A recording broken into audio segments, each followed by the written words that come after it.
ସେମାନେ ଯାଇ ସୁଗ୍ରୀବଙ୍କ ପାଖରେ ଅଭିଯୋଗ କଲେ, ଯୁବରାଜ ଅଙ୍ଗଦ ମଧୁବନଟା ଉଜାଡ଼ି ଦେଲେଣି। ଏହା ଶୁଣି ସୁଗ୍ରୀବ ଆନନ୍ଦିତ ହେଲେ ଯେ ବାନରମାନେ ପ୍ରଭୁଙ୍କ କାର୍ଯ୍ୟ ସିଦ୍ଧ କରି ଫେରି ଆସିଛନ୍ତି।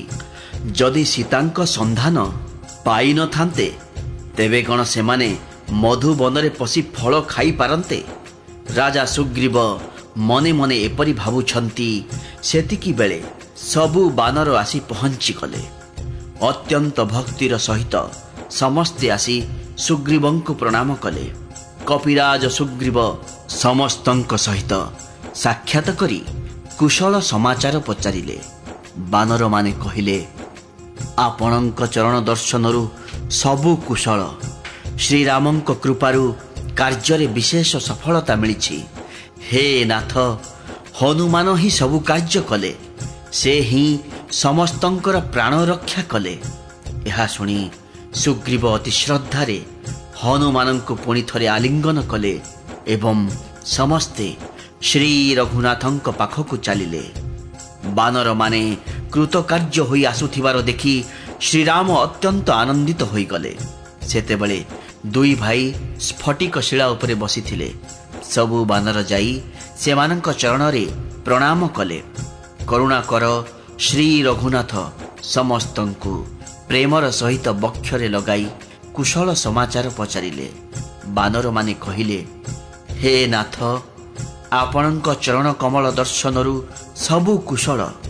ଜାମ୍ବବାନ କହିଲେ, ହେ ରଘୁନାଥ, ଆପଣ ଯାହାକୁ ଦୟା କରନ୍ତି ତାର ସବୁବେଳେ କଲ୍ୟାଣ ସର୍ବଦା କୁଶଳ। ତା ଉପରେ ଦେବତା, ମନୁଷ୍ୟ ଓ ମୁନି ସମସ୍ତେ ପ୍ରସନ୍ନ ରହନ୍ତି। ସେ ହିଁ ବିଜୟୀ, ସେ ହିଁ ବିନୟୀ ଓ ସେ ହିଁ ଗୁଣର ସାଗର ହୋଇଯାଏ। ତାର ସୁନ୍ଦର ଯଶ ତ୍ରିଲୋକରେ ପ୍ରକାଶିତ ହୁଏ। ପ୍ରଭୁଙ୍କ କୃପାରୁ ସବୁ କାର୍ଯ୍ୟ ହୋଇଗଲା। ଆଜି ଆମର ଜନ୍ମ ସାର୍ଥକ ହୋଇଗଲା। ହେ ନାଥ, ପବନ ପୁତ୍ର ହନୁମାନ ଯେଉଁ କୃତିତ୍ୱ ଦେଖାଇଲେ ତାହା ସହସ୍ର ମୁଖରେ ବି ବର୍ଣ୍ଣନା କରିହେବ ନାହିଁ। ତାପରେ ଜାମ୍ବବାନ ହନୁମାନଙ୍କର ସୁନ୍ଦର ଚରିତ ଶ୍ରୀ ରଘୁନାଥଙ୍କୁ ଶୁଣାଇଲେ। ତାହା ଶୁଣି କୃପା ନିଧାନ ଶ୍ରୀରାମଙ୍କ ମନ ଆନନ୍ଦିତ ହୋଇଗଲା। ସେ ଖୁସିରେ ହନୁମାନଙ୍କୁ ଆଲିଙ୍ଗନ କଲେ। କହିଲେ, ହେ ବତ୍ସ, ସୀତା କିପରି ଅଛନ୍ତି? କିପରି ଜୀବନ ରକ୍ଷା କରିଛନ୍ତି କୁହ? ହନୁମାନ କହିଲେ, ଆପଣଙ୍କର ନାମ ହିଁ ଦିବାନିଶି ତାଙ୍କ ପ୍ରାଣ ପଞ୍ଜୁରୀର ପ୍ରହରୀ ହୋଇଛି। ଆପଣଙ୍କ ଧ୍ୟାନ ହିଁ ସେହି ପ୍ରାଣ ପଞ୍ଜୁରୀର କବାଟ ହୋଇଛି। ଦୁଇ ନୟନକୁ ସେ ସର୍ବଦା ନିଜ ଚରଣରେ ନିବଦ୍ଧ ରଖିଛନ୍ତି, ଯାହାକି ସେହି ପଞ୍ଜୁରୀର କବାଟରେ ତାଲା ହୋଇ ଲଟକିଛି। ତେଣୁ ପ୍ରାଣ ଯିବାକୁ ଆଉ ବାଟ କାହିଁ? ଆସିବା ସମୟରେ ସେ ମୁଣ୍ଡରୁ ଏହି ମଥାମଣିଟି କାଢ଼ି ମୋ ହାତରେ ଦେଇଛନ୍ତି। ରଘୁନାଥ ସେହି ମଥାମଣିଟି ନେଇ ହୃଦୟରେ ଲଗାଇଲେ। ହନୁମାନ ପୁଣି କହିଲେ, ହେ ନାଥ, ନେତ୍ର ଯୁଗଳରେ ଅଶ୍ରୁ ଭରି ମାତା ଜାନକୀ ମୋତେ ଯାହା କହିଛନ୍ତି ଶୁଣନ୍ତୁ। କହିଛନ୍ତି, ସାନ ଭାଇଙ୍କ ସହିତ ରହିଥିବା ପ୍ରଭୁଙ୍କ ଚରଣରେ ମୋର ପ୍ରଣାମ ଜଣାଇ କହିବ, ଆପଣ ଦୀନବନ୍ଧୁ, ଆପଣ ଶରଣାଗତର ଦୁଃଖ ହରଣ କରନ୍ତି ଏବଂ ମୁଁ ହେଉଛି ମନ, ବଚନ ଓ କର୍ମରେ ଆପଣଙ୍କ ଚରଣର ଅନୁରାଗିଣୀ। ଏପରି ଅବସ୍ଥାରେ ପ୍ରଭୁ ମୋତେ କେଉଁ ଅପରାଧରୁ ତ୍ୟାଗ କରିଦେଲେ? ହଁ, ମୁଁ ମୋର ଗୋଟିଏ ଦୋଷ ଅବଶ୍ୟ ମାନୁଛି ଯେ ଆପଣଙ୍କ ଠାରୁ ବିୟୋଗ ହୋଇଯିବା ମାତ୍ରେ ମୋର ପ୍ରାଣ ଚାଲିଗଲା ନାହିଁ। କିନ୍ତୁ ହେ ନାଥ, ପ୍ରାଣ ଯିବାରେ ନେତ୍ର ହିଁ ବଳପୂର୍ବକ ବାଧା ଦେଉଛି। ତେଣୁ ଏହା ମୋର ନେତ୍ର ଯୁଗଳର ଅପରାଧ। ବିରହ ହେଉଛି ଅଗ୍ନି, ଶରୀର ହେଉଛି ତୁଳା ଓ ଶ୍ୱାସ ହେଉଛି ପବନ। ଏହି ଶରୀର ତ କ୍ଷଣକ ଭିତରେ ଜଳିଯିବ, କିନ୍ତୁ ନେତ୍ର ନିଜର ହିତ ନିମନ୍ତେ ପ୍ରଭୁଙ୍କ ସ୍ୱରୂପ ଦର୍ଶନ କରି ସୁଖୀ ହେବା ପାଇଁ ଜଳବୃଷ୍ଟି କରୁଛି। ତା ଫଳରେ ବିରହ ଅଗ୍ନି ମଧ୍ୟ ଶରୀରକୁ ଜଳାଇ ପାରୁନାହିଁ। ସୀତା ବଡ଼ ବିପତ୍ତିରେ ପଡ଼ିଛନ୍ତି। ହେ ଦୀନବନ୍ଧୁ, ସେହି ବିପତ୍ତି ବିଷୟରେ ନ କହିବା ହିଁ ଭଲ। ହେ କରୁଣା ନିଧାନ, ତାଙ୍କର ଗୋଟିଏ ଗୋଟିଏ ନିମିଷ ଗୋଟିଏ ଗୋଟିଏ କଳ୍ପ ପରି ବିତୁଛି। ତେଣୁ ହେ ପ୍ରଭୁ, ଶୀଘ୍ର ଚାଲନ୍ତୁ ଏବଂ ନିଜ ଭୁଜ ବଳରେ ଦୁଷ୍ଟ ଦଳନ କରି ସୀତାଙ୍କୁ ଉଦ୍ଧାର କରି ଆଣନ୍ତୁ। ହନୁମାନଙ୍କ ମୁଖରୁ ସୀତାଙ୍କ ଦୁଃଖ କଥା ଶୁଣି ସୁଖଧାମ ପ୍ରଭୁଙ୍କ କମଳ ନୟନରେ ଅଶ୍ରୁପୂର୍ଣ୍ଣ ହୋଇ ଆସିଲା। ସେ କହିଲେ, କାୟ ମନୋବାକ୍ୟରେ ମୁଁ ହିଁ ଯାହାର ଗତି, ଯେ ମୋତେ ହିଁ ଆଶ୍ରୟ କରିଛି, ତା ଉପରେ କ'ଣ ସ୍ୱପ୍ନରେ ସୁଦ୍ଧା ବିପତ୍ତି ପଡ଼ିପାରେ? ହନୁମାନ କହିଲେ, ହେ ପ୍ରଭୁ, ଆପଣଙ୍କ ଭଜନ ସ୍ମରଣ ନ ହେବା ହିଁ ବିପତ୍ତି। ହେ ପ୍ରଭୁ, ରାକ୍ଷସ ଗୁଡ଼ାକର ଶକ୍ତି ବା କେତେ? ଆପଣ ଶତ୍ରୁକୁ ଜୟ କରି ନିଶ୍ଚୟ ଜାନକୀଙ୍କୁ ନେଇ ଆସିବେ। ଶ୍ରୀରାମ କହିଲେ, ହେ ହନୁମାନ, ଦେବତା, ମନୁଷ୍ୟ, ମୁନି ସକଳ ଶରୀରଧାରୀଙ୍କ ମଧ୍ୟରେ ମୋର ତୁମ ପରି ଉପକାରୀ ଅନ୍ୟ କେହି ନାହାନ୍ତି। ତୁମର କି ପ୍ରତ୍ୟୁପକାର କରି ମୁଁ ଋଣମୁକ୍ତ ହେବି ବୁଝିପାରୁନି। ମୋର ମନ ମଧ୍ୟ ତୁମ ଆଗରେ ମୁହଁ ଦେଖାଇବାକୁ ସଂକୋଚ ବୋଧ କରୁଛି, ସାହସ ପାଉନାହିଁ। ଶୁଣ ବତ୍ସ, ମନେ ମନେ ବିଚାର କରି ଦେଖି ସାରିଲିଣି, ତୁମର ଋଣମୁକ୍ତ ହୋଇପାରିବି ନାହିଁ। ଦେବତାମାନଙ୍କର ରକ୍ଷକ ଶ୍ରୀରାମ ହନୁମାନଙ୍କୁ ବାରମ୍ବାର ଚାହୁଁଥାନ୍ତି। ତାଙ୍କ ନୟନରୁ ପ୍ରେମାଶ୍ରୁ ଝରୁଥାଏ, ଶରୀର ପୁଲକିତ ହୋଇଯାଉଥାଏ। ପ୍ରଭୁଙ୍କ ବଚନ ଶୁଣି ଏବଂ ତାଙ୍କର ପ୍ରସନ୍ନ ବଦନ ତଥା ପୁଲକିତ ଅଙ୍ଗ ଦେଖି ହନୁମାନ ହର୍ଷିତ ହୋଇଗଲେ ଏବଂ ପ୍ରେମରେ ଆକୁଳ ହୋଇ, ହେ ଭଗବାନ, ମୋତେ ରକ୍ଷା କରନ୍ତୁ, ରକ୍ଷା କରନ୍ତୁ କହି ଶ୍ରୀରାମଙ୍କ ଚରଣ ତଳେ ଲୋଟି ପଡ଼ିଲେ। ପ୍ରଭୁ ତାଙ୍କୁ ବାରମ୍ବାର ଉଠାଇବାକୁ ଚାହୁଁଥାନ୍ତି, କିନ୍ତୁ ପ୍ରେମମଗ୍ନ ହନୁମାନ ପ୍ରଭୁଙ୍କ ଚରଣ ଛାଡ଼ି ଉଠିବାକୁ ଚାହୁଁନଥାନ୍ତି। ହନୁମାନଙ୍କ ଶିର ଉପରେ ପ୍ରଭୁଙ୍କ କର କମଳ ରହିଥାଏ। ସେହି ସ୍ଥିତି ସ୍ମରଣ କରି ଶିବ ପ୍ରେମମଗ୍ନ ହୋଇଗଲେ। ପ୍ରେମ ସମାଧିରୁ ଜାଗ୍ରତ ହୋଇ ଶଙ୍କର ସେହି ସୁନ୍ଦର କଥା ପୁଣି କହିବାକୁ ଲାଗିଲେ। ହନୁମାନଙ୍କୁ ଉଠାଇ ପ୍ରଭୁ ହୃଦୟରେ ଲଗାଇଲେ ଏବଂ ହାତ ଧରି ଆଣି ନିଜ ପାଖରେ ବସାଇଲେ। ପ୍ରଭୁ ଆଦରରେ ପଚାରିଲେ, ହେ ହନୁମାନ, ରାବଣର ସୁରକ୍ଷିତ ଲଙ୍କା ଭଳି ଦୁର୍ଗମ ଗଡ଼କୁ ତୁମେ କିପରି ପୋଡ଼ିପାରିଲ, ତାହା ମୋତେ କୁହ। ପ୍ରଭୁ ପ୍ରସନ୍ନ ଅଛନ୍ତି ଜାଣି ହନୁମାନ ନିରଭିମାନ ହୋଇ କହିଲେ, ବାନରର ଗୋଟିଏ ବଡ଼ ଶକ୍ତି ଏହି ଯେ ସେ ଡେଇଁ ଡେଇଁ ଏ ଡାଳରୁ ସେ ଡାଳକୁ ଚାଲିଯାଇପାରେ। ମୁଁ ଯେଉଁ ସମୁଦ୍ର ଲଙ୍ଘନ କରି ସୁନାର ଲଙ୍କାକୁ ଜାଳି ଦେଇପାରିଲି, ରାକ୍ଷସମାନଙ୍କୁ ମାରି ଅଶୋକ ବନକୁ ଉଜାଡ଼ି ଦେଇପାରିଲି, ସେସବୁ ତ ହେ ରଘୁନାଥ ଆପଣଙ୍କ ପ୍ରତାପର ଫଳ। ହେ ନାଥ, ସେଥିରେ ମୋର କୌଣସି କୃତିତ୍ୱ ନାହିଁ, ମୋର ବଡ଼େଇ କରିବାର କିଛି ବି ନାହିଁ। ହେ ପ୍ରଭୁ, ଆପଣ ଯାହା ଉପରେ ପ୍ରସନ୍ନ ହୁଅନ୍ତି ତା ପାଇଁ କିଛି ବି କଠିନ ନୁହେଁ। ଆପଣଙ୍କ ପ୍ରଭାବରେ ତୁଳା ବି ବଡ଼ ବା ନଳକୁ ନିଶ୍ଚୟ ପୋଡ଼ି ଦେଇପାରେ।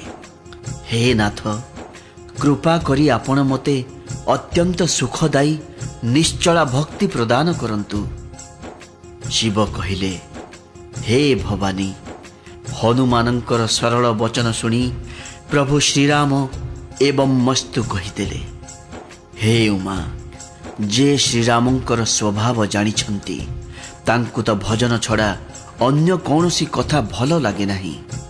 ସ୍ୱାମୀ ସେବକଙ୍କର ଏହି ସମ୍ବାଦ ଯାହାର ହୃଦୟକୁ ସ୍ପର୍ଶ କରିପାରିଲା, ଜାଣ ଶ୍ରୀ ରଘୁନାଥଙ୍କ ଚରଣରେ ସେ ଭକ୍ତି ପାଇଗଲା। ପ୍ରଭୁଙ୍କ ବଚନ ଶୁଣି ବାନରମାନେ କହିବାକୁ ଲାଗିଲେ, କୃପାଳୁ ଆନନ୍ଦ କନ୍ଦ ଶ୍ରୀରାମଙ୍କର ଜୟ, ଶ୍ରୀରାମଙ୍କର ଜୟ। ତାପରେ ଶ୍ରୀ ରଘୁନାଥ କପିରାଜ ସୁଗ୍ରୀବଙ୍କୁ ଡକାଇ କହିଲେ, ଯିବା ପାଇଁ ପ୍ରସ୍ତୁତି ଆରମ୍ଭ କରିଦିଅ, ଆଉ ବିଳମ୍ବ କାହିଁକି? ବାନରମାନଙ୍କୁ ଶୀଘ୍ର ଆଜ୍ଞା ଦିଅ। ଭଗବାନଙ୍କର ଏହି ଲୀଳା ଦେଖି ଦେବତାମାନେ ବହୁ ପୁଷ୍ପବୃଷ୍ଟି କରିବା ସହିତ ଆନନ୍ଦିତ ହୋଇ ଆକାଶ ପଥରେ ନିଜ ନିଜ ଲୋକକୁ ଚାଲିଗଲେ।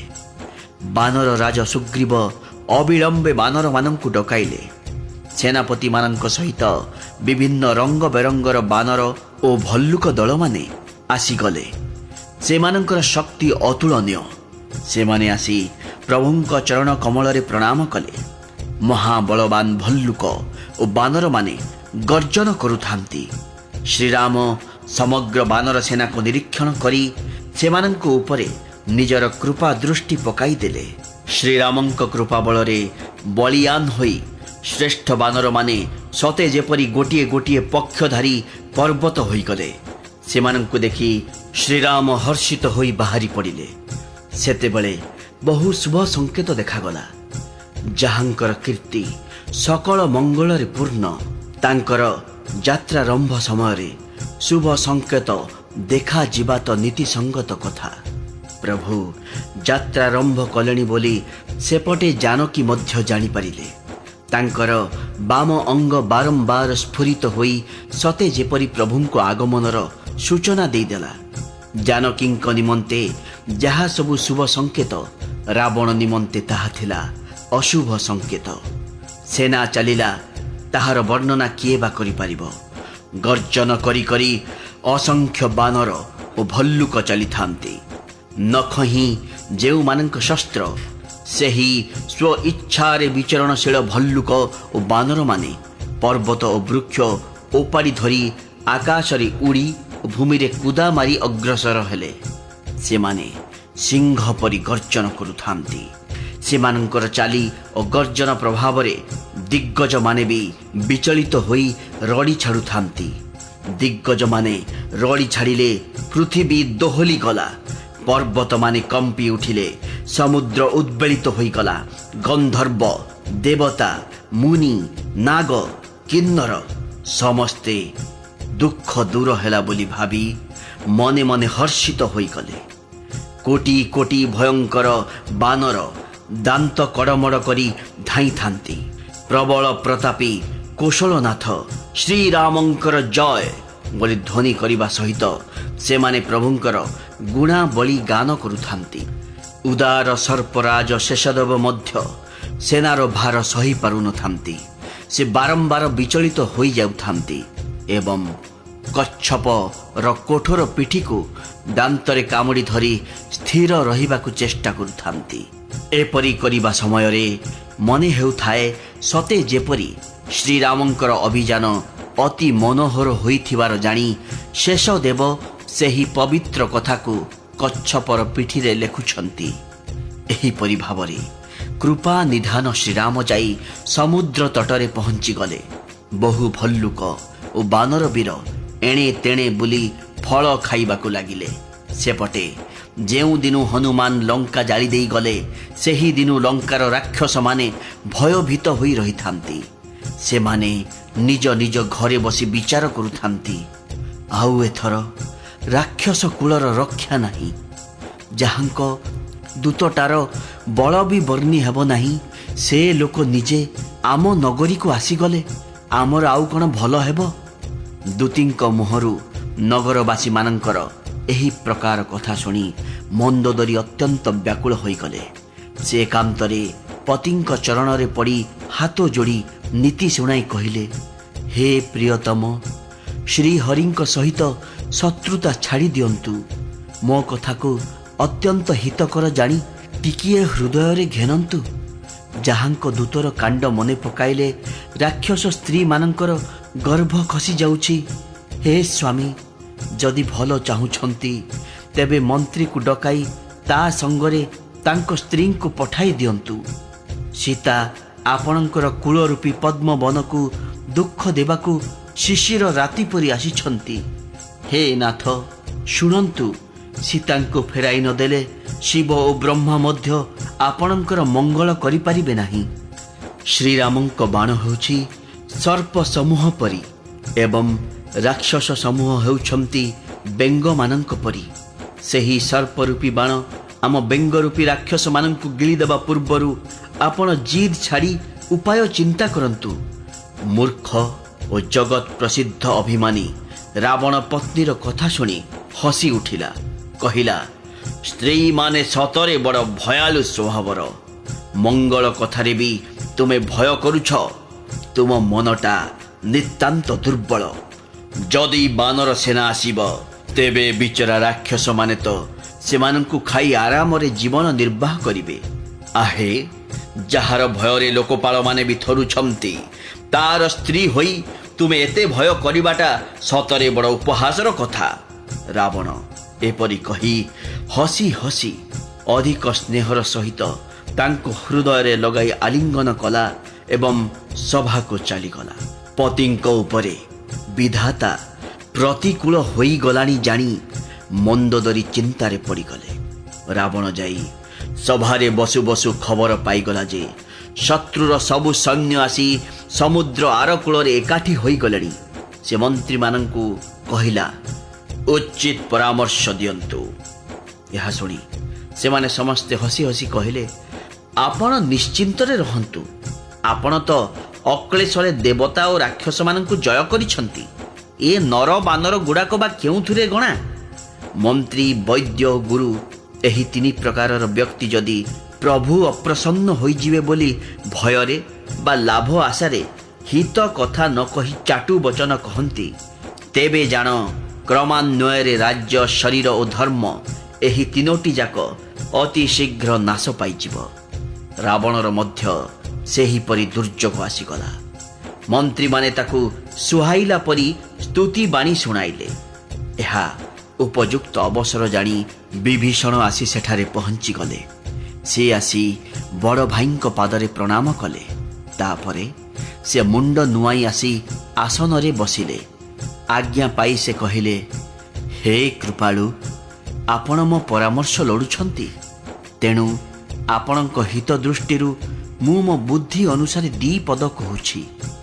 ଯେଉଁ ଲୋକ ନିଜର ମଙ୍ଗଳ, ସୁଯଶ, ସୁବୁଦ୍ଧି, ଶୁଭଗତି ଓ ସକଳ ପ୍ରକାର ସୁଖ ଚାହେଁ, ହେ ସ୍ୱାମୀ, ସେ ପରସ୍ତ୍ରୀର ମୁଖ ଦର୍ଶନକୁ ଚତୁର୍ଥୀ ଚନ୍ଦ୍ର ମନେକରି ତ୍ୟାଗ କରିଦେବା ଉଚିତ।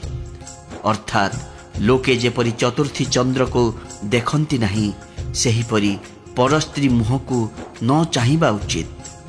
କେହି ଯଦି ଜୀବମାନଙ୍କ ସହିତ ଶତ୍ରୁତା କରେ, ତେବେ ସେ 14 ଭୁବନର ଅଧିପତି ହୋଇଥିଲେ ମଧ୍ୟ ତିଷ୍ଠି ପାରିବ ନାହିଁ। ଯାହାଠାରେ ସାମାନ୍ୟ ମାତ୍ର ଲୋଭ ରହିଥାଏ, ସେ ଗୁଣର ସାଗର ଓ ଅତ୍ୟନ୍ତ ଚତୁର ହୋଇଥିଲେ ସୁଦ୍ଧା କେହି ତାକୁ ଭଲ ବୋଲି କହନ୍ତି ନାହିଁ। ହେ ନାଥ, କାମ, କ୍ରୋଧ, ମଦ, ଲୋଭ ଏସବୁ ହେଉଛି ନରକର ପଥ। ଏସବୁ ପରିତ୍ୟାଗ କରି ଯାହାଙ୍କୁ ସନ୍ଥଗଣ ଭଜନ୍ତି, ଆପଣ ସେହି ଶ୍ରୀରାମଙ୍କୁ ଭଜନ୍ତୁ। ହେ ପ୍ରଭୁ, ଶ୍ରୀରାମ କେବଳ ମନୁଷ୍ୟମାନଙ୍କର ରାଜା ନୁହନ୍ତି, ସେ ସମସ୍ତ ଲୋକର ସ୍ୱାମୀ ଏବଂ କାଳର ମଧ୍ୟ କାଳ। ସେ ହେଉଛନ୍ତି ଭଗବାନ। ସେ ହେଉଛନ୍ତି ନିରାମୟ, ଅଜନ୍ମା, ଅଜେୟ, ଅନାଦି, ଅନନ୍ତ ଓ ସର୍ବବ୍ୟାପକ ବ୍ରହ୍ମ। ସେହି କୃପାସାଗର ଭଗବାନ ହିଁ ପୃଥିବୀ, ଗୋ, ବ୍ରାହ୍ମଣ ଏବଂ ଦେବତାମାନଙ୍କର ହିତ ନିମନ୍ତେ ମନୁଷ୍ୟ ଶରୀର ଧାରଣ କରିଛନ୍ତି। ହେ ଭାଇ, ସେ ହେଉଛନ୍ତି ସେବକମାନଙ୍କର ଆନନ୍ଦଦାତା, ଦୁଷ୍ଟମାନଙ୍କର ବିନାଶକାରୀ ଓ ବେଦ ତଥା ଧର୍ମର ରକ୍ଷକ। ଆପଣ ଶତ୍ରୁତା ତ୍ୟାଗ କରି ତାଙ୍କ ପାଖରେ ନତମସ୍ତକ ହୋଇଯାଆନ୍ତୁ। ଶ୍ରୀ ରଘୁନାଥ ଶରଣାଗତର ଦୁଃଖ ନାଶ କରନ୍ତି। ହେ ନାଥ, ଜାନକୀଙ୍କୁ ସେହି ପ୍ରଭୁଙ୍କୁ ଦେଇ ଦିଅନ୍ତୁ ଏବଂ ସେହି ଅହେତୁକୀ ପ୍ରେମୀ ଶ୍ରୀରାମଙ୍କୁ ଭଜନ୍ତୁ, ଯାହାକୁ ସମଗ୍ର ଜଗତ ପ୍ରତି ଦ୍ରୋହାଚରଣ କରିଥିବାର ପାପ ଲାଗିଥାଏ।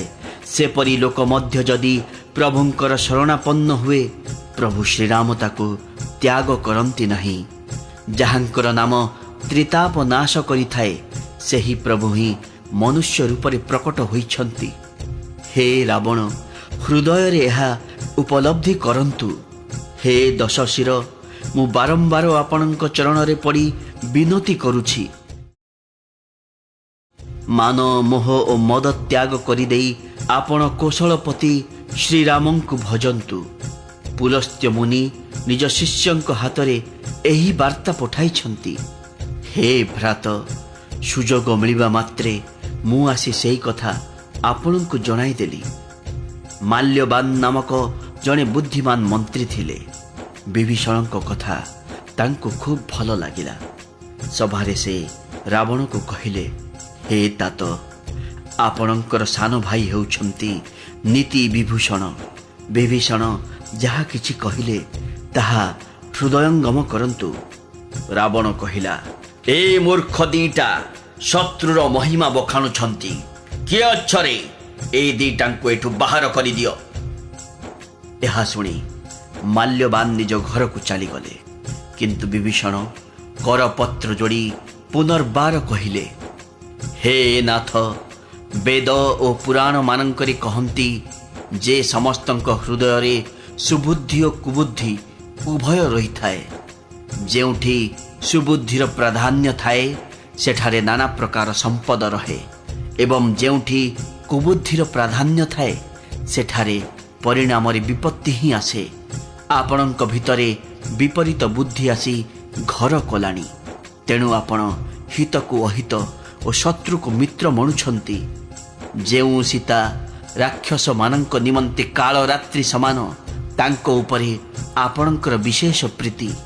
ଆପଣଙ୍କର ଚରଣ ଧରି ମୋର ଏତିକି ମାଗୁଣି ଯେ, ହେ ପ୍ରଭୁ, ଆପଣ ମୋର ଅନୁରୋଧକୁ ସ୍ନେହପୂର୍ବକ ଗ୍ରହଣ କରନ୍ତୁ। ଶ୍ରୀରାମଙ୍କୁ ସୀତା ଫେରାଇ ଦିଅନ୍ତୁ। ଏହା କଲେ ଆପଣଙ୍କର କୌଣସି ଅହିତ ହେବ ନାହିଁ। ବିଭୀଷଣ ପଣ୍ଡିତ ପୁରାଣ ଓ ବେଦମାନଙ୍କ ଦ୍ୱାରା ସମ୍ମତ ଏତେ ସବୁ ନୀତି କଥା ବୁଝାଇ କହିଲେ। କିନ୍ତୁ ତାହା ଶୁଣିବା କ୍ଷଣି ରାବଣ କ୍ରୁଦ୍ଧ ହୋଇ ଉଠିଲା। କହିଲା, ରେ ଦୁଷ୍ଟ, ତୋ ମରଣ ନିକଟ ହୋଇ ଆସିଲା।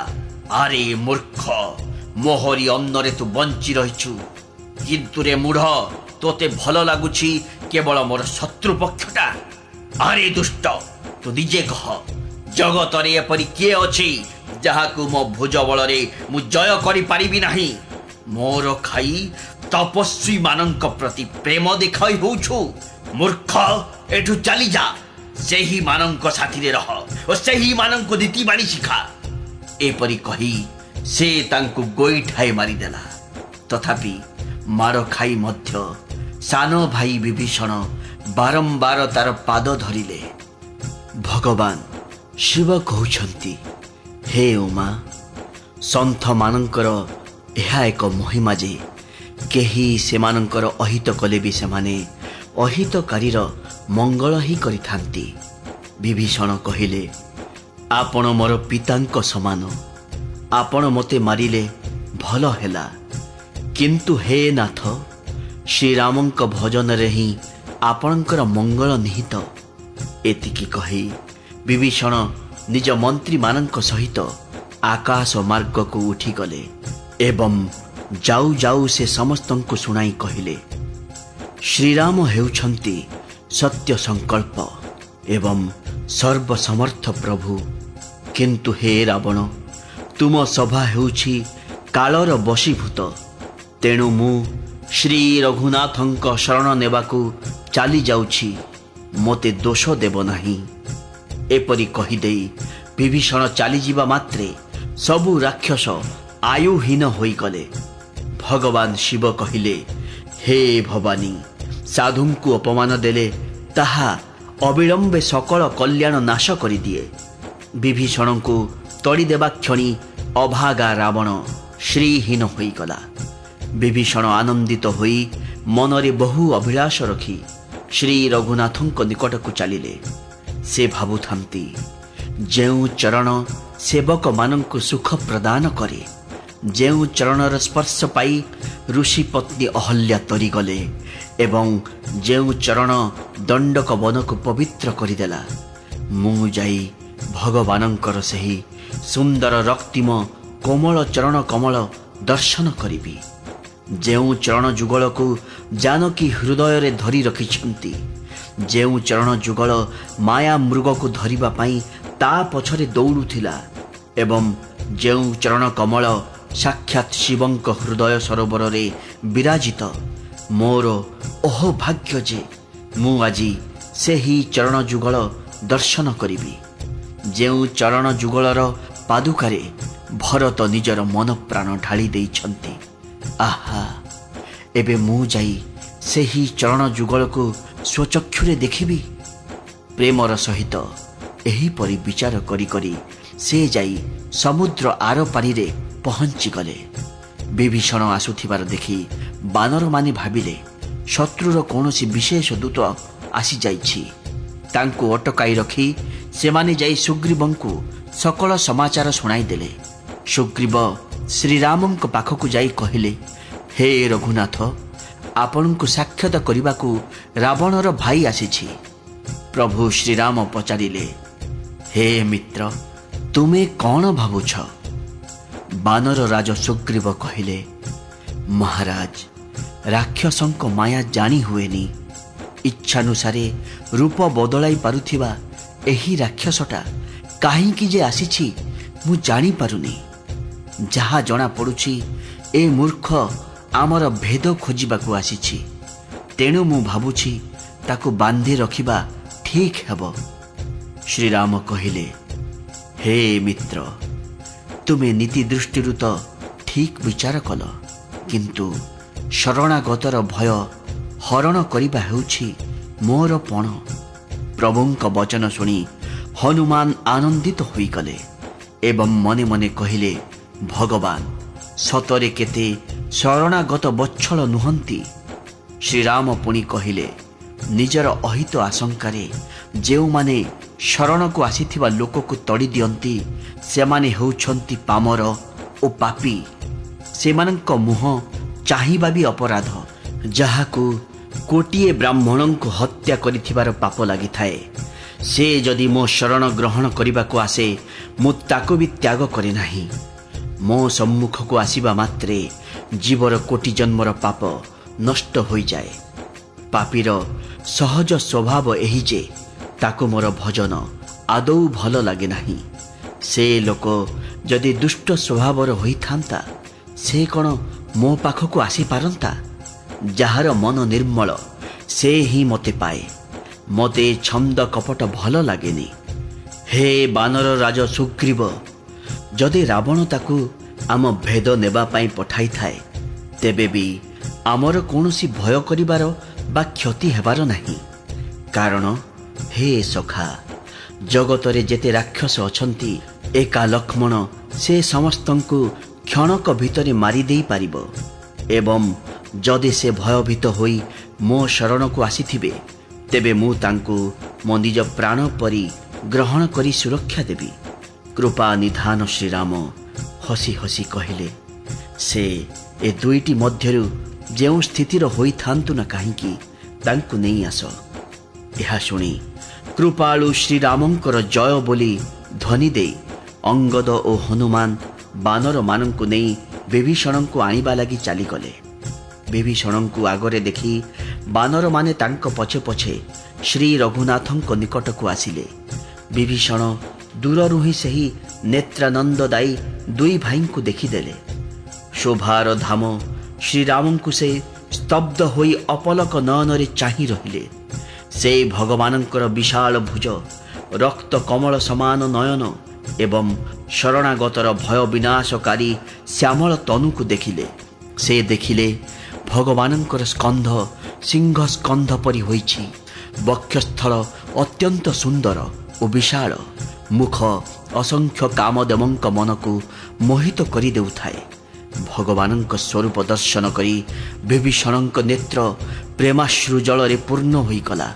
ଶରୀର ପୁଲକିତ ହୋଇ ଉଠିଲା। କିଛି ସମୟ ପରେ ସେ ଧୈର୍ଯ୍ୟ ଧରି କୋମଳ କଣ୍ଠରେ କହିଲେ, ହେ ପ୍ରଭୁ, ମୁଁ ହେଉଛି ଦଶମୁଖ ରାବଣର ଭାଇ। ହେ ଦେବତାମାନଙ୍କର ରକ୍ଷକ, ମୋର ଜନ୍ମ ରାକ୍ଷସ କୂଳରେ ହୋଇଛି। ମୋର ଶରୀର ତାମସୀ।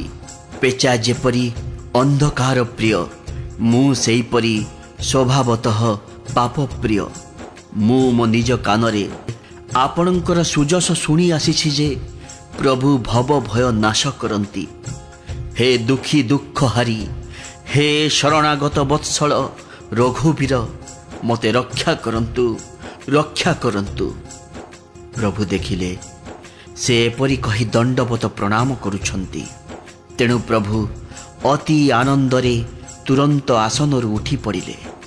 ବିଭୀଷଣଙ୍କର ବିନମ୍ର ବଚନ ପ୍ରଭୁଙ୍କ ମନକୁ ଅତ୍ୟନ୍ତ ଭଲ ଲାଗିଲା।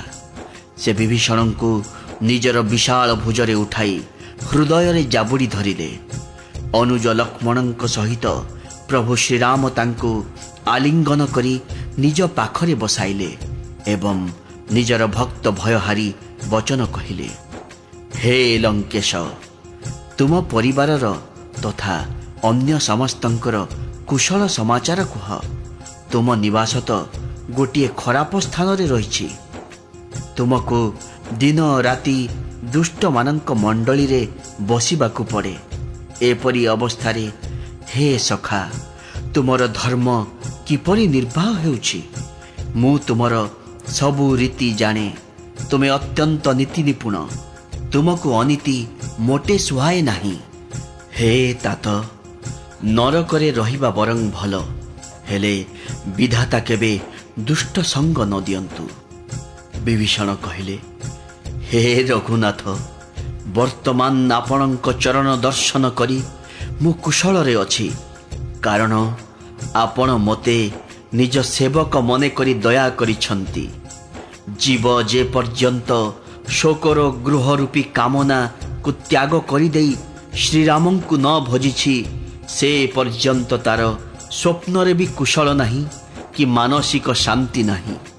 ଯେ ପର୍ଯ୍ୟନ୍ତ ହସ୍ତରେ ଧନୁର୍ବାଣ ଓ କଟିରେ ତୁଣୀର ଧାରଣ କରିଥିବା ଶ୍ରୀ ରଘୁନାଥ ହୃଦୟରେ ବିରାଜମାନ କରିନାହାନ୍ତି, ସେ ପର୍ଯ୍ୟନ୍ତ ଲୋଭ, ମୋହ, ମାତ୍ସର୍ଯ୍ୟ, ମଦ ଓ ମାନ ଆଦି ଅନେକ ଦୁଷ୍ଟ ହୃଦୟରେ ନିବାସ କରି ରହିଥିବେ। ମମତ୍ୱ ହେଉଛି ଘୋର ଅନ୍ଧାର ରାତ୍ରି ପରି। ସେହି ରାତ୍ରି ରାଗ ଦ୍ୱେଷ ରୂପୀ ପେଚାମାନଙ୍କୁ ସୁଖ ଦେଇଥାଏ।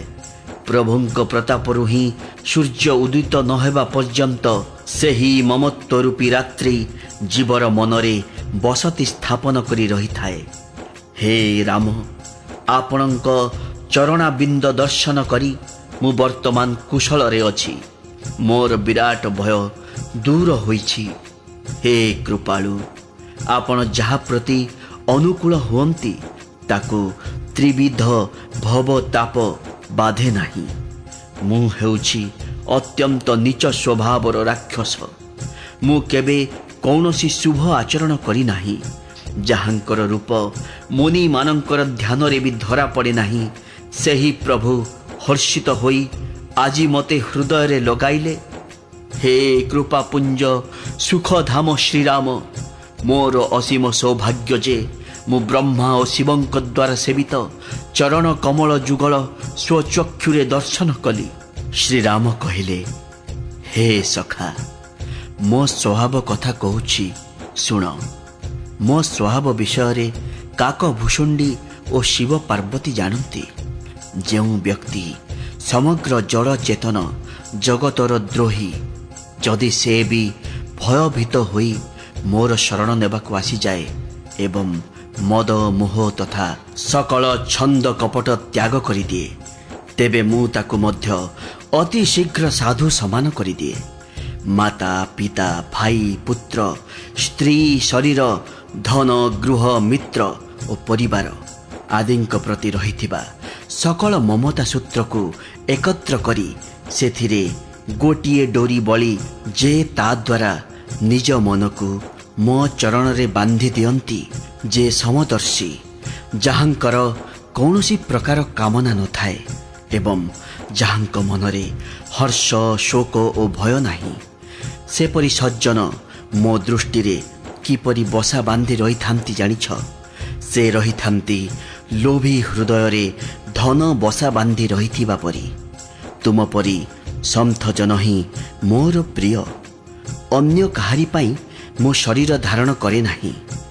ଯେଉଁମାନେ ସଗୁଣ ସାକାର ଭଗବାନଙ୍କ ଉପାସକ, ପରୋପକାରରେ ରତ, ନୀତି ନିୟମରେ ନିଷ୍ଠାବାନ ଓ ବ୍ରାହ୍ମଣମାନଙ୍କ ଚରଣରେ ଭକ୍ତିମାନ, ସେମାନେ ମୋର ପ୍ରାଣ ସମାନ ପ୍ରିୟ। ହେ ଲଙ୍କପତି, ଶୁଣ, ତୁମ ଭିତରେ ଉପର୍ଯ୍ୟୁକ୍ତ ସମସ୍ତ ଗୁଣ ରହିଛି, ତେଣୁ ତୁମେ ମୋର ଅତ୍ୟନ୍ତ ପ୍ରିୟ। ଶ୍ରୀରାମଙ୍କ କଥା ଶୁଣି ବାନର ମାନେ ହର୍ଷଧ୍ୱନି କଲେ, କୃପା ନିଧାନ ଶ୍ରୀରାମଙ୍କର ଜୟ। ବିଭୀଷଣ ପ୍ରଭୁଙ୍କ ବାଣୀ ଶୁଣୁଥାନ୍ତି। ତାଙ୍କ କର୍ଣ୍ଣକୁ ତାହା ଅମୃତ ତୁଲ୍ୟ ବୋଧ ହେଉଥାଏ। ତେଣୁ ଯେତେ ଶୁଣିଲେ ବି ସେ ତୃପ୍ତ ହେଉନଥାନ୍ତି। ଫଳରେ ସେ ପ୍ରଭୁଙ୍କ ପାଦ ପଦ୍ମକୁ ବାରମ୍ବାର ଧରି ପକାଉଥାନ୍ତି। ତାଙ୍କର ହୃଦୟ ଅପାର ପ୍ରେମରେ ଉଛୁଳି ପଡ଼ୁଥାଏ।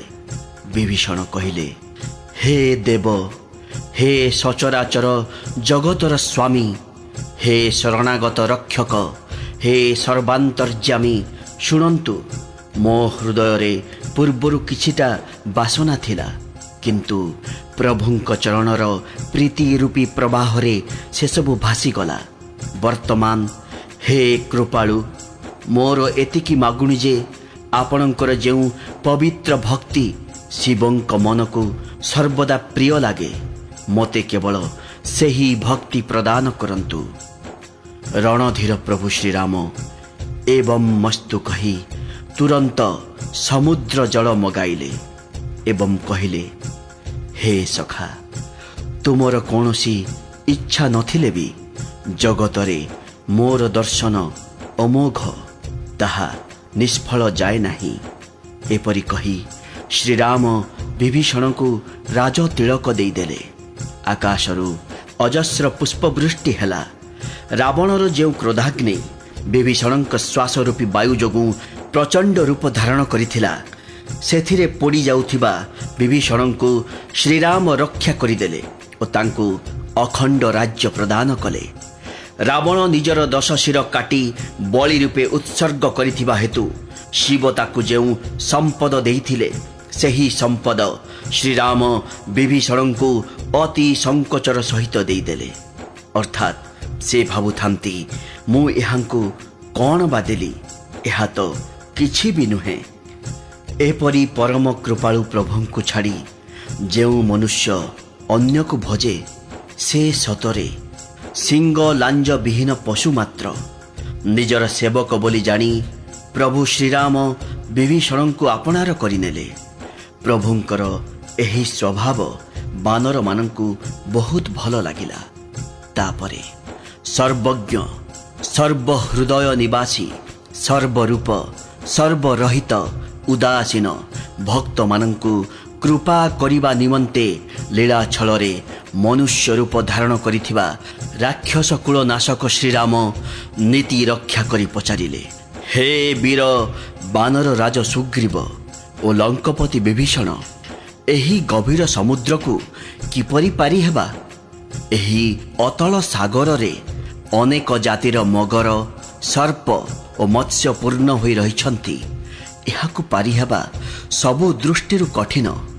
ବିଭୀଷଣ କହିଲେ, ହେ ରଘୁନାଥ, ଆପଣଙ୍କର ଗୋଟିଏ ମାତ୍ର ବାଣ ଯଦିବା ଏପରି କୋଟିଏ ସମୁଦ୍ରକୁ ଶୁଖାଇ ଦେଇପାରେ, ତଥାପି ନୀତି ଅନୁଯାୟୀ ପ୍ରଥମେ ସମୁଦ୍ରକୁ ପ୍ରାର୍ଥନା କରିବା ଉଚିତ ହେବ। ହେ ପ୍ରଭୁ, ସମୁଦ୍ର ହେଉଛନ୍ତି ଆପଣଙ୍କ କୂଳର ପୂର୍ବଜ। ସେ ନିଶ୍ଚୟ ବିଚାର କରି ଉପାୟ କହିଦେବେ। ତାହେଲେ ସମସ୍ତ ଭଲ୍ଲୁକ ଓ ବାନର ସେନା ଅନାୟାସରେ ସମୁଦ୍ର ପାରି ହୋଇଯିବେ। ଶ୍ରୀରାମ କହିଲେ, ସଖା, ତୁମେ ଭଲ ଉପାୟଟିଏ କହିଲ। ଯଦି ଦୈବ ସହାୟ ହେବେ, ତେବେ ତାହା ହିଁ କରିବା। କିନ୍ତୁ ଏହି ପରାମର୍ଶଟି ଲକ୍ଷ୍ମଣଙ୍କ ମନକୁ ପାଇଲା ନାହିଁ। ଶ୍ରୀରାମଙ୍କ କଥା ଶୁଣି ତାଙ୍କୁ ବଡ଼ ଦୁଃଖ ଲାଗିଲା। ସେ କହିଲେ, ହେ ପ୍ରଭୁ, ଦୈବ ଉପରେ କି ଭରସା? କ୍ରୋଧାବିଷ୍ଟ ହୋଇ ସମୁଦ୍ରକୁ ଶୁଖାଇ ଦିଅନ୍ତୁ। ଦୈବ ତ କାପୁରୁଷମାନଙ୍କ ମନରେ ଏକ ଅବଲମ୍ବନ ମାତ୍ର। ଅଳସୁଆମାନେ ହିଁ ଦୈବ ଦୈବ ଡାକି ହୁଅନ୍ତି। ଏହା ଶୁଣି ଶ୍ରୀ ରଘୁବର ହସି ହସି କହିଲେ, ହେଉ, ଠିକ୍ ଅଛି, ତାହା ହିଁ କରିବା, କିନ୍ତୁ ମନରେ ଧୈର୍ଯ୍ୟ ଧର। ଏପରି କହି ସାନ ଭାଇକୁ ବୁଝାଇ ଶ୍ରୀ ରଘୁନାଥ ସମୁଦ୍ର ପାଖକୁ ଗଲେ। ସେ ପ୍ରଥମେ ନତମସ୍ତକ ହୋଇ ସମୁଦ୍ରକୁ ପ୍ରଣାମ କଲେ। ତାପରେ କୂଳରେ କୁଶ ବିଛାଇ ବସିଗଲେ। ତେଣେ ବିଭୀଷଣ ଶ୍ରୀରାମଙ୍କ ନିକଟକୁ ଆସିବା କ୍ଷଣି ରାବଣ ତାଙ୍କ ପଛରେ ନିଜ ଦୂତମାନଙ୍କୁ ପଠାଇ ଦେଇଥିଲା। ସେମାନେ ମାୟାରେ ବାନର ଶରୀର ଧରି ସବୁ ଲୀଳା ଦେଖିଲେ ଏବଂ ମନେ ମନେ ପ୍ରଭୁଙ୍କ ଗୁଣର ଓ ଶରଣାଗତ ପ୍ରତି ତାଙ୍କ ସ୍ନେହର ପ୍ରଶଂସା କରିବାକୁ ଲାଗିଲେ। ତାପରେ ସେମାନେ ଅତ୍ୟନ୍ତ ପ୍ରେମର ସହିତ ପ୍ରତ୍ୟକ୍ଷରେ ଶ୍ରୀରାମଙ୍କ ସ୍ୱଭାବର ପ୍ରଶଂସା କରିବାକୁ ଲାଗିଲେ। ପ୍ରଶଂସା କରୁ କରୁ ସେମାନେ ନିଜର କପଟ ରୂପ ମଧ୍ୟ ଭୁଲିଗଲେ। ବାନରମାନେ ଜାଣିଗଲେ ଯେ ସେମାନେ ଶତ୍ରୁର ଦୂତ, ତେଣୁ ସେମାନଙ୍କୁ ବାନ୍ଧି ସୁଗ୍ରୀବଙ୍କ ପାଖକୁ ନେଇଗଲେ। ସୁଗ୍ରୀବ କହିଲେ, ହେ ବାନରଗଣ, ଶୁଣ, ଏହି ରାକ୍ଷସମାନଙ୍କୁ ବିକଳାଙ୍ଗ କରି ପଠାଇ ଦିଅ। ସୁଗ୍ରୀବଙ୍କ କଥା ଶୁଣି ବାନରମାନେ ଦୌଡ଼ି ଆସିଲେ ଓ ସେହି ଦୂତମାନଙ୍କୁ ବାନ୍ଧି ପକାଇ ସେନାର ଚାରିପଟେ ବୁଲାଇଲେ। ତା ସଙ୍ଗେ ସଙ୍ଗେ ସେମାନଙ୍କୁ ବିଭିନ୍ନ ପ୍ରକାର ମାଡ଼ ମଧ୍ୟ ଦେଲେ। ସେମାନେ ବିକଳ ହୋଇ ଡାକ ପକାଉଥାନ୍ତି, ତଥାପି ବାନରମାନେ ସେମାନଙ୍କୁ ଛାଡ଼ୁନଥାନ୍ତି। ଶେଷରେ ସେହି ଦୂତମାନେ ଉଚ୍ଚ ସ୍ୱରରେ ଡାକ ପକାଇ କହିଲେ, ଯେ ଆମ ନାକ କାନ କାଟିବ ତାକୁ ଶ୍ରୀରାମଙ୍କ ରାଣ। ଏହା ଶୁଣି ଲକ୍ଷ୍ମଣ ସମସ୍ତଙ୍କୁ ପାଖକୁ ଡାକିଲେ। ଦୂତମାନଙ୍କ ଅବସ୍ଥା ଦେଖି ତାଙ୍କୁ ବଡ଼ ଦୟା ଲାଗିଲା। ସେ ହସି ହସି ସେହି ରାକ୍ଷସମାନଙ୍କୁ ତୁରନ୍ତ ମୁକ୍ତ କରିଦେଲେ ଏବଂ ସେମାନଙ୍କୁ ଚିଠିଟିଏ ଦେଇ କହିଲେ, ରାବଣ ହାତରେ ଏହି ଚିଠିଟି ଦେଇ କହିବ, ରେ କୁଳଘାତକ, ଲକ୍ଷ୍ମଣଙ୍କ ସନ୍ଦେଶ ପଢ଼। ତା ଛଡ଼ା ସେହି ମୂର୍ଖକୁ ମୋର ଏହି ଉଦାର ମୌଖିକ ସନ୍ଦେଶ ବି ଶୁଣାଇ ଦେବ। ସୀତାଙ୍କୁ ଫେରାଇ ଦେଇ ପ୍ରଭୁ ଶ୍ରୀରାମଙ୍କୁ ସାକ୍ଷାତ କର, ନଚେତ୍ ତୋର କାଳ ଆସିଗଲା ବୋଲି ଜାଣ। ଲକ୍ଷ୍ମଣଙ୍କର ଚରଣରେ ମସ୍ତକ ନତ କରି ଏବଂ ଶ୍ରୀରାମଙ୍କ ଗୁଣାବଳୀ ବର୍ଣ୍ଣନା କରି କରି ଦୂତମାନେ ତୁରନ୍ତ ସେଠାରୁ ଚାଲିଗଲେ। ଶ୍ରୀରାମଙ୍କ ଯଶଗାନ କରି କରି ସେମାନେ ଲଙ୍କାକୁ ଫେରି ଆସିଲେ ଏବଂ ରାବଣ ଚରଣରେ ପ୍ରଣାମ ଜଣାଇଲେ। ଦଶମୁଖ ରାବଣ ପରିହାସ କରି ପଚାରିଲା, କିରେ ଶୁକ, ତୋ କୁଶଳ ସମାଚାର କହୁନୁ କାହିଁକି? ଆଉ ସେ ବିଭୀଷଣର ଖବର କ'ଣ, ଯାହାର ମରଣ ନିକଟ ହୋଇ ଆସିଲାଣି ମ? ସେ ମୂର୍ଖଟା ରାଜ୍ୟ ଭୋଗ କରୁଥିଲା, ତଥାପି ଲଙ୍କା ଛାଡ଼ି ପଳାଇଗଲା। ହତଭାଗାଟା ଏଥର ଭିତରେ ପୋକ ପରି ହୋଇଯିବ। ଆଉ ସେ ଭାଲୁ ଓ ବାନର ସୈନ୍ୟମାନଙ୍କର ଖବର କ'ଣ? ସେମାନେ ତ କାଳବଶ ହୋଇ ଏଠାକୁ ଚାଲି ଆସିଛନ୍ତି। କେବଳ କୋମଳ ହୃଦୟ ସମୁଦ୍ର ବିଚରା ସେମାନଙ୍କ ଜୀବନର ରକ୍ଷକ ହୋଇଯାଇଛି। ଆଚ୍ଛା, ସେ ତପସ୍ୱୀ ଦୁଇଟାଙ୍କ ଖବର କ'ଣ? ସେ ଦୁଇଟାଙ୍କ ହୃଦୟରେ ତ ମୋ ପାଇଁ ଭାରି ଭୟ। ଆଚ୍ଛା, ସେମାନଙ୍କ ସାଥିରେ ତୋର ଭେଟ ହେଲା ନା ମୋ ସୁଯୋଗ ଶୁଣି ସେମାନେ ଫେରି ପଳାଇଗଲେ? ଆରେ, ଶତ୍ରୁ ସେନାର ଶକ୍ତି ସାମର୍ଥ୍ୟ କଥା କହୁନୁ କାହିଁକି? ତୋ ବୁଦ୍ଧି ତ କ'ଣ ଆବା କାବା ହୋଇଗଲା ପରି ଲାଗୁଛି। ଦୂତ କହିଲା, ହେ ସ୍ୱାମୀ, ଛାମୁ ଯେପରି କୃପା କରି ପଚାରିଲେ ସେହିପରି କ୍ରୋଧ ତ୍ୟାଗ କରି ମୋ କଥା ବିଶ୍ୱାସ କରନ୍ତୁ। ଛାମୁଙ୍କ ସାନ ଭାଇ ଯାଇ ଯେତେବେଳେ ଶ୍ରୀରାମଙ୍କୁ ସାକ୍ଷାତ କଲେ, ଶ୍ରୀରାମ ତାଙ୍କୁ ତୁରନ୍ତ ରାଜ ତିଳକ ଦେଇଦେଲେ। ଆମେ ରାବଣଙ୍କ ଦୂତ ବୋଲି କାନରେ ପଡ଼ୁ ପଡ଼ୁ ବାନରମାନେ ଆମକୁ ବାନ୍ଧି ବହୁ କଷ୍ଟ ଦେଲେ। ଏପରିକି ସେମାନେ ଆମ ନାକ କାନ କାଟି ଦେବାକୁ ଯାଉଥିଲେ। ଶ୍ରୀରାମଙ୍କ ରାଣ ପକାଇବାରୁ ଆମକୁ ଛାଡ଼ିଲେ। ହେ ନାଥ, ଆପଣ ଶ୍ରୀରାମଙ୍କ ସେନା କଥା ପଚାରିଲେ ଯେ ସେମାନଙ୍କ କଥା ତ 100 କୋଟି ମୁଖ ମିଳିଲେ ବି ବର୍ଣ୍ଣନା କରିହେବ ନାହିଁ। ସେମାନଙ୍କ ଭିତରେ ନାନା ରଙ୍ଗର ଭାଲୁ, ନାନା ପ୍ରକାରର ବାନର ଅଛନ୍ତି। ସେମାନଙ୍କର ମୁହଁ ଯେପରି ବିକଟାଳ, ଦେହ ସେହିପରି ବିଶାଳ ଓ ଭୟାନକ। ସେ ଯେଉଁ ବାନରଟା ଆସି ଆମ ଲଙ୍କାକୁ ପୋଡ଼ି ଦେଇ ଯାଇଥିଲା ଏବଂ ଛାମୁଙ୍କ ପୁତ୍ର ଅକ୍ଷୟ କୁମାରକୁ ମାରି ଦେଇଥିଲା, ତା ବଳ ତ ସବୁ ବାନରଙ୍କ ବଳ ଆଗରେ କମ୍। ସେମାନଙ୍କ ଭିତରେ ଅସଂଖ୍ୟ ନାମଧାରୀ ବହୁ ବଳବାନ ଓ ଭୟଙ୍କର ଯୋଦ୍ଧା ଅଛନ୍ତି। ସେମାନେ ଦେଖିବାକୁ ଯେପରି ବିଶାଳ, ସେମାନଙ୍କ ଦେହରେ ରହିଛି ସେହିପରି ଅସଂଖ୍ୟ ହାତୀର ବଳ।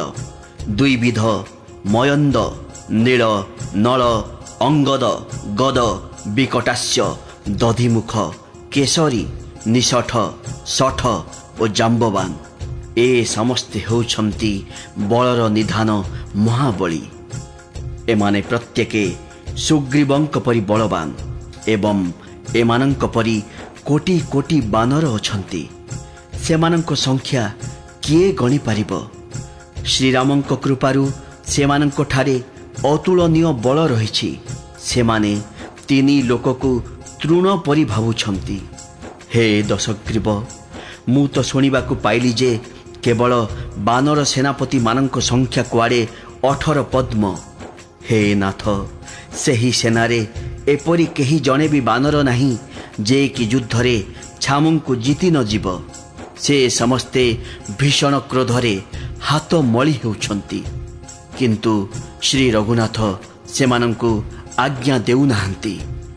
ଆମେ ମାଛ ଓ ସାପ ସମେତ ସାରା ସମୁଦ୍ରକୁ ଶୋଷି ଶୁଖାଇଦେବୁ, ନହେଲେ ବଡ଼ ବଡ଼ ପର୍ବତ ପକାଇ ସମୁଦ୍ରକୁ ପୋତିଦେବୁ, ରାବଣକୁ ଦଳି ଚକଟି ଧୂଳିରେ ମିଶାଇଦେବୁ।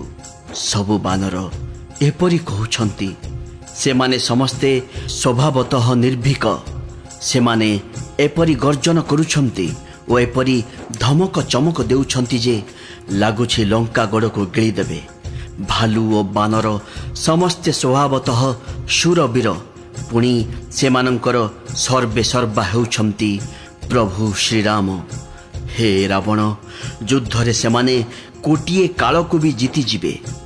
ଶ୍ରୀରାମଙ୍କ ତେଜ, ବଳ ଓ ବୁଦ୍ଧିର ବୈଶିଷ୍ଟ୍ୟକୁ ଲକ୍ଷ ଲକ୍ଷ ଶେଷନାଗ ମଧ୍ୟ କହିପାରିବେ ନାହିଁ। ସେ ଚାହିଁଲେ ଗୋଟିଏ ମାତ୍ର ବାଣରେ ଶହ ଶହ ସମୁଦ୍ର ଶୁଖାଇ ଦେଇପାରିବେ, କିନ୍ତୁ ସେ ନୀତି ନିପୁଣ। ତେଣୁ ନୀତି ରକ୍ଷା ନିମନ୍ତେ କ'ଣ କରିବା ବୋଲି ଛାମୁଙ୍କ ଭାଇଙ୍କୁ ଉପାୟ ପଚାରିଲେ। ତାଙ୍କ ପରାମର୍ଶ ଅନୁଯାୟୀ ଶ୍ରୀରାମ ସମୁଦ୍ରକୁ ପଥ ମାଗୁଛନ୍ତି। ତାଙ୍କ ହୃଦୟ କୃପାରେ ପରିପୂର୍ଣ୍ଣ। ଦୂତର ଏହି ବଚନ ଶୁଣିଲା କ୍ଷଣି ରାବଣ ଜୋରରେ ହସି ଉଠିଲା ଏବଂ କହିଲା, ହଁ ହଁ, ଏମିତି ବୁଦ୍ଧିଆ ହୋଇଥିବାରୁ ସିନା ବାନରମାନଙ୍କୁ ନିଜର ସହାୟକ କରିଛି। ଆରେ ବିଭୀଷଣ ତ ସହଜେ ଡରୁଆ। ତା କଥାକୁ ଭରସା କରି ସେ ସମୁଦ୍ର ପାଖରେ ଛୁଆଙ୍କ ଭଳି ଅଳି କରୁଛି। ଆରେ ମୂର୍ଖ, ତୁ କାହିଁକି ମିଛଟାରେ ତା ବଡ଼େଇ ଦେଖାଉଛୁ? ରଖ ରଖ, ମୋ ଶତ୍ରୁର ବଳ ବୁଦ୍ଧି ଯେ କେତେ ମୁଁ ତାହା ମାପିନେଲି। ଯାହାକୁ ବିଭୀଷଣ ଭଳି ଭୀରୁ ମନ୍ତ୍ରୀ ମିଳିଛି, ଜଗତରେ ତାକୁ ବିଜୟ ଓ ବିଭୂତି କିପରି ମିଳିବ ରେ? ରାବଣର କଥା ଶୁଣି ଦୂତ ମନରେ କ୍ରୋଧଜାତ ହେଲା। ତାହା ଉପଯୁକ୍ତ ସୁଯୋଗ ବୋଲି ଜାଣି ସେ ଲକ୍ଷ୍ମଣ ଦେଇଥିବା ଚିଠିଟି ବାହାର କଲା ଏବଂ କହିଲା, ଶ୍ରୀରାମଙ୍କ ସାନ ଭାଇ ଲକ୍ଷ୍ମଣ ଛାମୁଙ୍କ ପାଖକୁ ଏହି ଚିଠିଟି ଦେଇଛନ୍ତି। ହେ ନାଥ, ଏହାକୁ ପଢ଼ାଇ ହୃଦୟକୁ ଟିକେ ଶୀତଳ କରନ୍ତୁ। ରାବଣ ହସି ହସି ଚିଠିଟି ବାଁ ହାତରେ ନେଲା ଓ ମନ୍ତ୍ରୀଙ୍କୁ ଡକାଇ ସେହି ମୂର୍ଖ ସେହିଟିକୁ ପଢ଼ାଇଲା। ଚିଠିରେ ଲେଖା ହୋଇଥିଲା, ରେ ମୂର୍ଖ, କେବଳ ଚାଟୁ ବାଣୀରେ ହିଁ ମନକୁ ଭୁଲାଇ ରଖି ଆପଣା କୂଳକୁ ନଷ୍ଟ ଭ୍ରଷ୍ଟ କରିଦେନା। ତୁ ଶ୍ରୀରାମଙ୍କ ସହିତ ଶତ୍ରୁତା କରୁଥିବାରୁ ବ୍ରହ୍ମା, ବିଷ୍ଣୁ ଓ ମହେଶ୍ୱର କାହାରି ଶରଣ ଗଲେ ବି ବର୍ତ୍ତି ଯାଇପାରିବୁ ନାହିଁ। ତୁ ଅଭିମାନ ଛାଡ଼ି ତୋ ସାନ ଭାଇ ବିଭୀଷଣଙ୍କ ପରି ହୁଏତ ପ୍ରଭୁଙ୍କ ଚରଣ କମଳର ଭ୍ରମର ହୋଇଯା, ନଚେତରେ ଦୁଷ୍ଟ ଶ୍ରୀରାମଙ୍କ ବାଣରୂପୀ ଅଗ୍ନିରେ ସପରିବାର ପତଙ୍ଗ ହୋଇଯିବାକୁ ପ୍ରସ୍ତୁତ ହୋଇ ରହ। ଏ ଦୁଇଟି ମଧ୍ୟରୁ ତତେ ଯେଉଁଟା ଭଲ ଲାଗୁଛି ସେଇଆ କର। ଚିଠି ଶୁଣିବା କ୍ଷଣି ରାବଣ ମନେ ମନେ ଭୟଭୀତ ହୋଇଗଲା, କିନ୍ତୁ ଉପରକୁ ମୁରୁକି ହସା ଦେଇ ସମସ୍ତଙ୍କୁ ଶୁଣାଇ କହିଲା, ଭୂଇଁରେ ପଡ଼ିଥିବା ଲୋକ ଯେପରି ଆକାଶଟାକୁ ହାତ ମୁଠାରେ ଧରି ପକାଇବାକୁ ଚେଷ୍ଟା କରେ, ଏହି କଷି ତପସ୍ୱୀଟା ସେହିପରି ବାଗାଡ଼ମ୍ବର ଦେଖାଉଛି। ଶୁକ କହିଲା, ହେ ନାଥ, ଅଭିମାନୀ ସ୍ୱଭାବ ଛାଡ଼ି ଏହାକୁ ସତ୍ୟ ବୋଲି ଜାଣନ୍ତୁ। କ୍ରୋଧ ଛାଡ଼ି ଦେଇ ମୋ କଥା ଶୁଣନ୍ତୁ। ହେ ନାଥ, ଶ୍ରୀରାମଙ୍କ ସହ ଶତ୍ରୁତା ଛାଡ଼ି ଦିଅନ୍ତୁ। ଶ୍ରୀ ରଘୁବୀର ସକଳ ଲୋକର ସ୍ୱାମୀ ହୋଇଥିଲେ ମଧ୍ୟ ତାଙ୍କର ସ୍ୱଭାବ ଅତ୍ୟନ୍ତ କୋମଳ। ତାଙ୍କୁ ସାକ୍ଷାତ କରିବା କ୍ଷଣି ପ୍ରଭୁ ଛାମୁକୁ କୃପା କରିବେ ଏବଂ ଛାମୁଙ୍କର ଗୋଟିଏ ବି ଅପରାଧ ମନରେ ଧରିବେ ନାହିଁ। ଜାନକୀଙ୍କୁ ରଘୁନାଥଙ୍କୁ ଫେରାଇ ଦିଅନ୍ତୁ। ହେ ପ୍ରଭୁ, ମୋର ଏତିକି କଥା ରଖନ୍ତୁ। ଦୂତ ଜାନକୀଙ୍କୁ ଫେରାଇ ଦେବା କଥା କହିବାରୁ ଦୁଷ୍ଟ ରାବଣ ତାକୁ ଗୋଇଠାଏ ମାରିଦେଲା। ଫଳରେ ସେ ମଧ୍ୟ ତା ଚରଣରେ ପ୍ରଣାମ କରି କୃପା ସାଗର ଶ୍ରୀ ରଘୁନାଥ ରହୁଥିବା ସ୍ଥାନକୁ ଗଲା। ପ୍ରଭୁଙ୍କୁ ପ୍ରଣାମ କରି ସେ ନିଜ କଥା ଶୁଣାଇଲା ଏବଂ ଶ୍ରୀରାମଙ୍କ କୃପାରୁ ନିଜର ପୂର୍ବର ମୁନି ରୂପ ପାଇଗଲା। ଭଗବାନ ଶିବ କହିଲେ, ହେ ଭବାନୀ, ପୂର୍ବେ ସେ ଜଣେ ଜ୍ଞାନୀ ମୁନି ଥିଲେ। ଅଗସ୍ତ୍ୟ ଋଷିଙ୍କ ଶାପରେ ରାକ୍ଷସ ହୋଇଯାଇଥିଲେ। ବର୍ତ୍ତମାନ ମୁନି ରୂପ ପାଇ ସେ ବାରମ୍ବାର ଶ୍ରୀରାମଙ୍କ ଚରଣରେ ପ୍ରଣାମ କରି ନିଜ ଆଶ୍ରମକୁ ଚାଲିଗଲେ।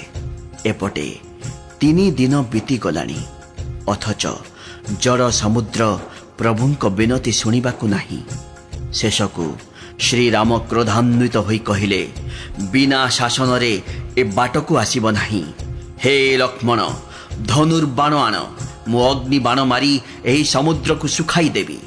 ମୂର୍ଖ ପାଖରେ ବିନୟ ପ୍ରକାଶ କରିବା, କୁଟିଳ ଲୋକ ସହିତ ପ୍ରୀତି କରିବା, ସ୍ୱାଭାବିକ କୃପଣକୁ ସୁନ୍ଦର ନୀତି ଉପଦେଶ ଦେବା, ମହତ୍ୱରେ ଆବଦ୍ଧ ମନୁଷ୍ୟକୁ ଜ୍ଞାନ ବାଣୀ ଶୁଣାଇବା, ଅତି ଲୋଭୀ ଆଗରେ ବୈରାଗ୍ୟ ବର୍ଣ୍ଣନା କରିବା, କ୍ରୋଧୀକୁ ଶାନ୍ତି ବାଣୀ ଶୁଣାଇବା ଏବଂ କାମୁକକୁ ଭଗବାନଙ୍କ କଥା କହିବା, ଯାହା ଉଷର ଭୂମିରେ ବୀଜ ବପନ କରିବା ସେଇଆ।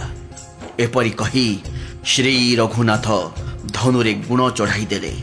ସେହି ପନ୍ଥାଟି ଲକ୍ଷ୍ମଣଙ୍କ ମନକୁ ବେଶ ପାଇଲା। ପ୍ରଭୁ ଧନୁରେ ଭୟାନକ ଅଗ୍ନିବାଣ ଯୋଖିଦେଲେ। ସେତିକିରେ ସମୁଦ୍ରର ଗର୍ଭରେ ଅଗ୍ନିର ଜ୍ୱାଳା ଉଠିଲା। ମଗର, ସର୍ପ ତଥା ମତ୍ସ୍ୟମାନେ ବ୍ୟାକୁଳ ହୋଇଗଲେ। ଜୀବମାନଙ୍କର ଜ୍ୱଳନ ଦେଖି ସୁବର୍ଣ୍ଣ ଥାଳିରେ ନାନାବିଧ ମଣିମୁକ୍ତା ଧରି ସମୁଦ୍ର ନିଜର ଅଭିମାନ ତ୍ୟାଗ କରି ବ୍ରାହ୍ମଣ ବେଶରେ ଚାଲି ଆସିଲା। କାକଭୂଷଣ୍ଡୀ କହିଲେ, ହେ ଗରୁଡ଼, ଶୁଣ, ଯେତେ ପ୍ରକାର ଯତ୍ନ କରି ଜଳସେଚନ କରନା କାହିଁକି, ନ କାଟିଲା ଯାଏ କଦଳୀ ଫଳେ ନାହିଁ।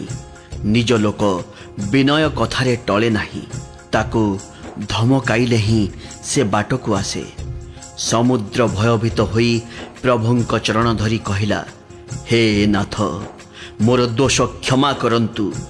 ହେ ପ୍ରଭୁ, ଆକାଶ, ବାୟୁ, ଅଗ୍ନି, ଜଳ ଓ ପୃଥିବୀ ଏ ସମସ୍ତେ ସ୍ୱଭାବତଃ ଜଡ଼। ଆପଣଙ୍କ ପ୍ରେରଣାରେ ମାୟା ଏମାନଙ୍କୁ ସୃଷ୍ଟିକ୍ରିୟା ନିମନ୍ତେ ଉତ୍ପନ୍ନ କରିଛି ବୋଲି ଗ୍ରନ୍ଥମାନେ ଗାଇଛନ୍ତି। ପ୍ରଭୁ ଯାହାକୁ ଯେଉଁପରି ଆଜ୍ଞା ଦେଇଛନ୍ତି ସେ ସେହିପରି ରହିଲେ ହିଁ ସୁଖ ପାଏ। ପ୍ରଭୁ ମୋତେ ଶିକ୍ଷା ଦେଇ ଠିକ୍ କହିଛନ୍ତି, କିନ୍ତୁ ମର୍ଯ୍ୟାଦା ମଧ୍ୟ ଆପଣଙ୍କ ଦ୍ୱାରା ରଚିତ। ଢୋଲ, ମୂର୍ଖ, ଶୂଦ୍ର, ପଶୁ ଓ ସ୍ତ୍ରୀ ଏ ସମସ୍ତେ ଶିକ୍ଷା ପାଇବାର ଅଧିକାରୀ। ପ୍ରଭୁଙ୍କ ପ୍ରତାପରେ ମୁଁ ଶୁଖିଯିବି ଏବଂ ସେନା ଆରପାରିକୁ ଚାଲିଯିବେ। ଏହା ଫଳରେ ମୋର ବଡ଼ାଇ ରହିବ ନାହିଁ। ତଥାପି ପ୍ରଭୁଙ୍କ ଆଜ୍ଞା ଅଲଙ୍ଘ୍ୟ, ଏହା ବେଦମାନଙ୍କର ମତ। ବର୍ତ୍ତମାନ ଆପଣଙ୍କୁ ଯାହା ଭଲ ଲାଗୁଛି କହନ୍ତୁ, ମୁଁ ତୁରନ୍ତ ତାହା କରିଦେବି।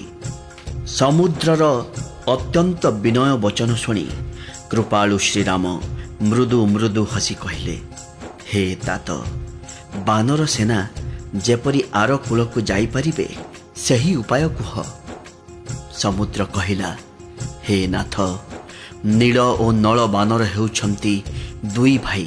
ସେମାନେ ପିଲାଦିନେ ଋଷିଙ୍କ ଠାରୁ ଆଶୀର୍ବାଦ ପାଇଛନ୍ତି ଯେ ସେମାନେ ଛୁଇଁ ଦେବା ମାତ୍ରେ ଆପଣଙ୍କ ପ୍ରତାପରୁ ଖୁବ୍ ବଡ଼ ବଡ଼ ପର୍ବତ ସୁଦ୍ଧା ସମୁଦ୍ରରେ ଭାସିବ।